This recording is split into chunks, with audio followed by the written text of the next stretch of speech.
Gabby's Dollhouse, the Cat-ffeinated Conundrum. Hi everyone, I'm your reading assistant, and you're about to dive into Gabby's Dollhouse, the Cat-ffeinated Conundrum. You will know when it's time to turn the page when you hear this sound. The dollhouse was buzzing with excitement. It was a lovely evening for a special treat, a trip to McDonald's.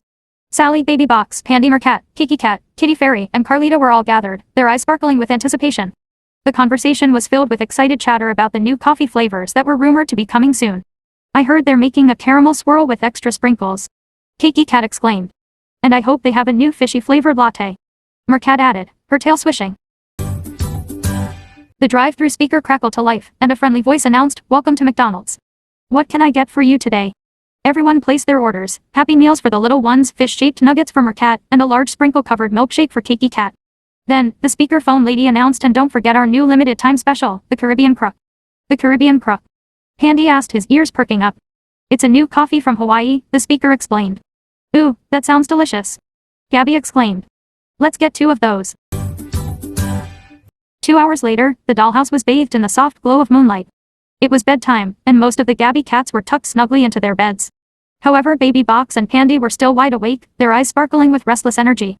"I'm not sleepy," Pandy whispered, yawning slightly. "Me neither," Baby Box chirped softly. "Maybe if we eat something we'll get sleepy." They crept downstairs, their paws patting softly on the carpet, and headed towards the kitchen. In the dimly lit kitchen, their eyes landed on a forgotten cup of the Caribbean Crook coffee, left sitting on the table. "Oh, look." Baby Box chirped, her eyes widening. "Mom says we shouldn't drink coffee," Pandy warned, his ears twitching. "Mom is lying," Baby Box replied, her voice filled with a mischievous curiosity. "I want to try it anyway." A brief silence fell as they both stared at the tempting beverage. Then, Pandy spoke up. "Who should try it first?" "I'll try it," Baby Box declared, reaching for the cup.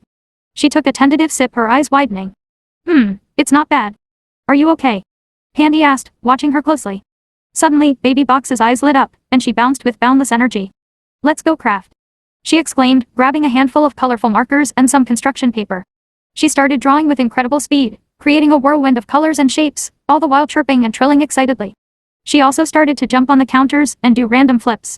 Pandy, now looking slightly worried, decided to take a small sip of the coffee himself, just to see what it tasted like. The effect was immediate. His eyes widened, and he began to vibrate with energy. "Whoa!" he exclaimed. He too joined Baby Box in the crafting frenzy. By morning, the dollhouse was a whirlwind of chaotic creativity.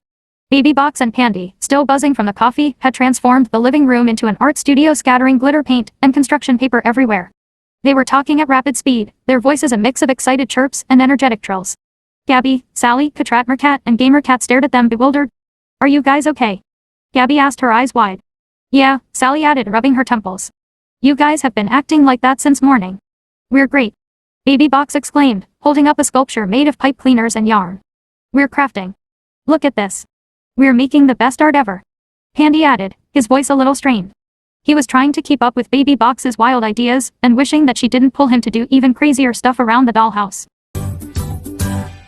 Day by day, the caffeinated chaos spread. Mercat, drawn by the enticing aroma of cinnamon, secretly sipped the remaining Caribbean Crook, thinking it was just a spicy treat. Soon, she was swimming through the dollhouse, leaving trails of glitter, and singing sea shanties at top volume. Gabby, Sally, and Catrat, realizing the strange behavior was linked to the coffee, began an investigation. They found Mercat bouncing on her bed, singing loudly and making bubbles. Sally sighed, "This is getting out of hand. We need to stop this before everyone in the dollhouse is like this," Gabby stated. "What's cocaine?" Gabby asked Sally. Sally paused, a look of concern crossing her face. "It's a very strong substance, Gabby. Much stronger than caffeine. It can make you feel very energetic and excited, but it's also very dangerous. It's important to remember that we should never use or try anything like that. This coffee is just caffeine, but it is affecting everyone in a way that is not good." The caffeinated wave continued, sweeping through the dollhouse. DJ Catnip was spinning records at an impossible speed, his music a dizzying mix of genres, while Catrat was organizing his collection of shiny objects with manic precision. Gabby, Sally, and Catrat were trying to contain the chaos. Finally, during a brief moment of relative calm, Baby Box, in a burst of caffeinated honesty, chirped, "Mom brought the coffees." Pandy, still vibrating with energy, nodded in agreement. Sally's ears drooped, and a wave of guilt washed over her. "Oh no," she whispered. "I had no idea it was so strong. I just thought it would be a nice treat." "Too late," DJ Catnip shouted over the blaring music, doing a spin on a record. "Yeah, too late," Catrat added, his eyes wide and jittery. "We're already superpowered." Despite the caffeinated cat's protests, the others knew this wasn't fun anymore. They needed to help their friends. Sally, determined to fix her mistake, rallied Gabby, Carlita, Kitty, Fairy, Pillow Cat, and Kiki Cat. They donned their official Gabby Cat Scouts wear, complete with tiny camouflage vests and miniature binoculars. "We're going to stop this caffeinated conundrum," Sally declared, her voice firm. "We'll need to work together using all our scout skills." They piled into Carlita, who engaged her flying car powers and zoomed towards their destination, the castle of the caffeinated crooks, a towering structure made of coffee beans and sugar cubes where a mean king and queen cat resided. As they landed, the queen cat, a sleek Siamese with piercing blue eyes, emerged, her voice sharp. "Who dares to come upon the castle of the caffeinated?" she demanded. Gabby, Sally, and the rest of the Gabby Cat Scouts stood their ground. "We're here to stop you," Gabby declared. "This coffee is causing chaos. You will not take it from us." The king cat, a fluffy Persian with a booming voice, added. "This coffee is what keeps us alive and free." The Gabby Cats were stunned. "Keeps you alive?" Gabby asked, her voice filled with disbelief. "Yes." The queen cat hissed, her tail twitching. "Without this coffee, we are vulnerable." "Vulnerable to what?" Sally asked, her brow furrowed. To the great slumber." The king cat boomed. "A terrible curse that threatens to plunge us into eternal sleep." "Eternal sleep?" Kiki Cat squeaked, his sprinkle-covered paws trembling. "The coffee," the queen cat explained, her voice softening slightly, "it keeps the slumber at bay. It keeps us awake, alert, and safe." "That's no excuse for causing so much chaos," Gabby exclaimed, her voice firm but kind. "You can't just force everyone to drink this coffee. It's making them act crazy. And it's not healthy," Sally added, shaking her head. "There has to be another way to protect yourselves." The king and queen cat exchanged a long, hesitant look. The queen cat sighed, her shoulders drooping. Perhaps you are right," she admitted, her voice softer now. "We were desperate." The king cat nodded, his booming voice reduced to a grumble. "We only meant to protect ourselves." With a heavy sigh, they surrendered the remaining Caribbean crook coffee. "We will find another way," the queen cat said, her eyes filled with a mix of regret and resignation. "But you must promise to help us."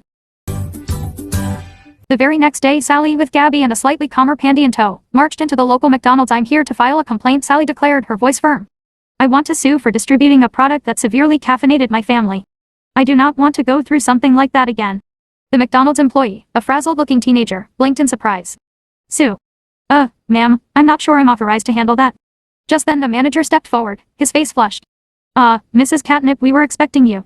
We've received numerous complaints about the Caribbean crook. And, well, let's just say we've had some unusual incidents." He cleared his throat.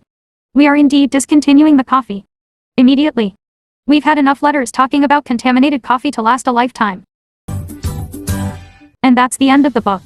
Even more. Well, let's think. The dollhouse is always changing, isn't it? Who knows what adventures the Gabby Cats will have next?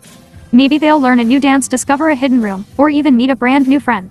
Perhaps they'll have a talent show, or a pet show, or learn about outer space. Maybe they'll even go on a dollhouse vacation. Think of all the possibilities. Maybe they will learn how to build a robot, or how to speak a new language, or even have a superhero team up. What kind of adventures do you think they should have? You could even draw your own dollhouse stories.